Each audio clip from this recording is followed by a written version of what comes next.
Alright guys, so I have a special video here. So I got these mango slices or mango spears from the deli section of the grocery store. As you can see, it's a product of Brazil, mangoes, and basically ascorbic acid that's in there. But these were actually cheaper than a whole mango. Okay, so I paid $3 for this. A whole mango, like a regular mango that you'd have to chop up yourself, would be $3. So and there's more in here than there is in a regular mango. So this was a really good deal.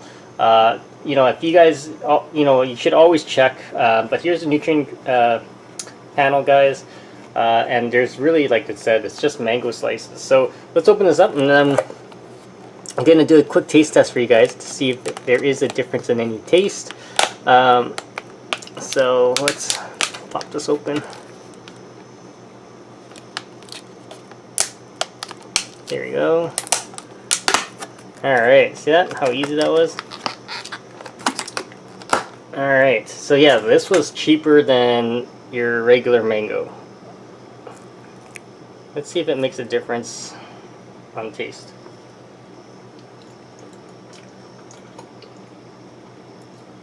So taste-wise, the texture is very soft.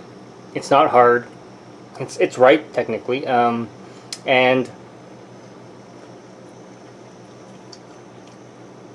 it has a taste of mango. It's not bad. It's not like a super ripe mango, so the the aroma's not totally there, but it's good. It's, you know, like I said, it's cheaper than a regular mango, and you get way more, and you have to deal with the seeds. So in that case, it's a bonus. So yeah, definitely check it out, guys. I really like them. If you have any questions, comments, post them below. Subscribe to the channel.